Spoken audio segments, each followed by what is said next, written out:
Good afternoon. I'll start by saying thank you all for the work you did in your careers before you got here, and thank you for the service that you'll provide now as you move forward in the next year.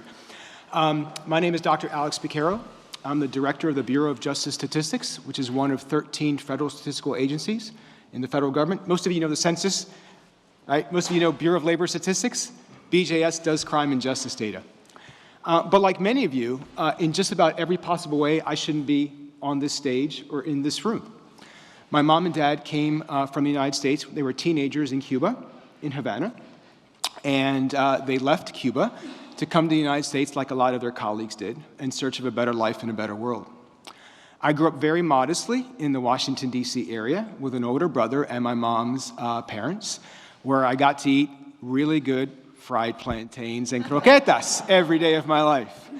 But, you know, that upbringing, or at least my parents instilling in my brother and I, was the value of an education, the value and importance of family, and hard work, because there's always someone working harder than you right now. So that was the upbringing I had as a kid, and then went through college like a lot of college students, not knowing what I was going to do in my life. Became an academic. I was a faculty member for the last 25 years, most recently at the University of Miami, where I'm currently on leave from and I live. And I'm walking with my wife, who's the chair of the Department of Sociology and Criminology at the University of Miami. We're walking our dog around the lake at the University of Miami, and I get a call. And the call is, would you like to serve the President of the United States and be the Director of the Bureau of Justice Statistics? To which I said, I think I would really be interested in doing that.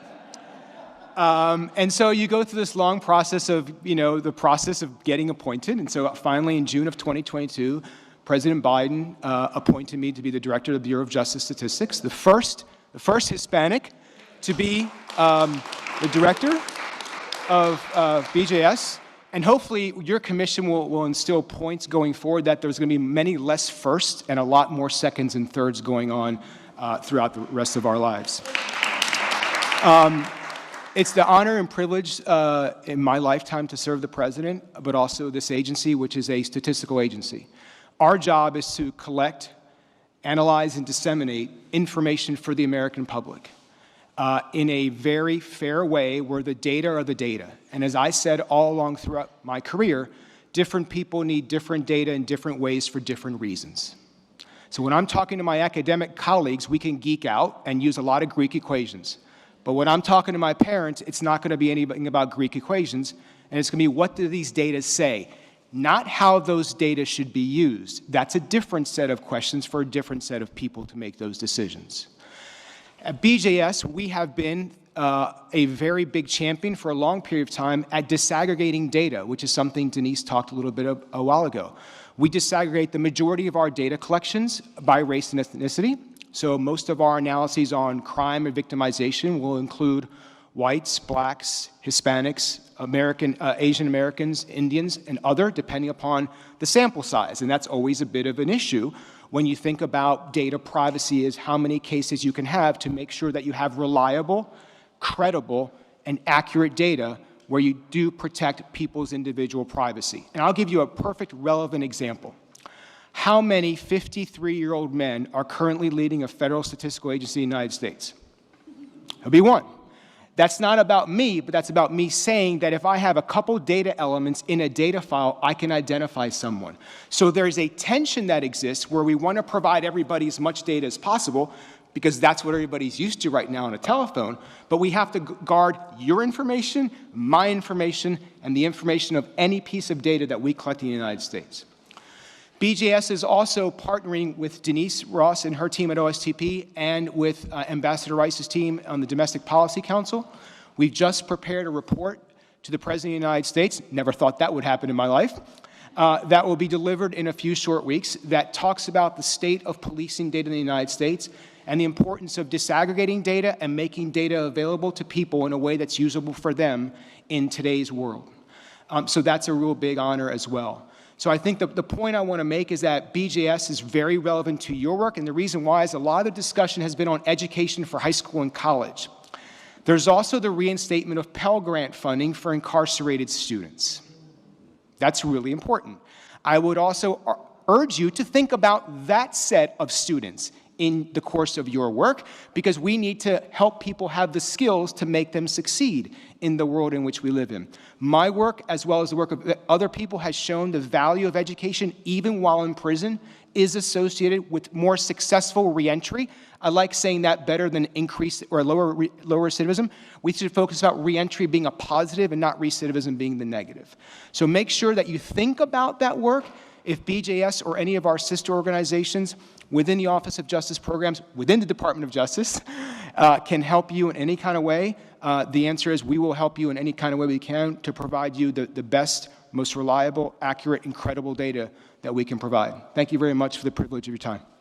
Amazing work. My question is, what are some of the issues that you have been confronting, particularly with respect to Latinos, that we don't really think about? As you mentioned, we should be thinking about these every day. What are those? Thank you. Thank you for raising. Could we just go through all the questions yeah. and then we'll let the panel address it, because it might be a more broad answer that maybe we're coming to some other ones. So, okay, Enrique, go ahead, please. There's a historical pattern here where Latinos are undercounted. So I'm very interested to see what ways this commission can work with you all here in ways that we can address the undercount. Okay, and then we'll have one final question by another commissioner. Yes. Good afternoon. It's really important work that you guys are doing with data, the information collected. Thank you very much for that. So, Did you get a microphone there? Okay, you want to sit down? Go ahead. No, seriously, go ahead. Okay, thank you. thank you. Thank you. So thank you for doing that important work in relation with data and information collection. And I was just wondering if you're collecting information regarding Latinos in the U.S. With disabilities, and how deep and detailed is your analysis of that information? Okay, now, if the panel will address that, or any closing remarks you have? Great, thank you. I'll take the first question from Regina, since it was directed at me. It's been the bane of my existence as a criminologist for 26 years. Predominantly because those data historically haven't been collected in a manner to understand what people's race/ethnicity are. And we are only just getting there. And now there's a whole nother set of questions about, say hypothetically, an officer pulls over someone on the street, and they're supposed to collect race or ethnicity information. Do they collect it among what they perceive your race and ethnicity to be, or do they ask you what your race and ethnicity would be? Because in many driver's licenses, they're not on there. So this creates a significant counting problem about what we know about the overall state of crime and or victimization across race and ethnicity. We're getting better because more and more agencies are starting to collect those data. And I think when the census makes their penultimate decision going forward, that will hopefully start moving everything in the right direction. But what we need is we need computing technology and record management systems to speak with one voice to make sure they're empowered to collect those data. And then when we distribute those data to the public, they're distributed in as similar a way as possible.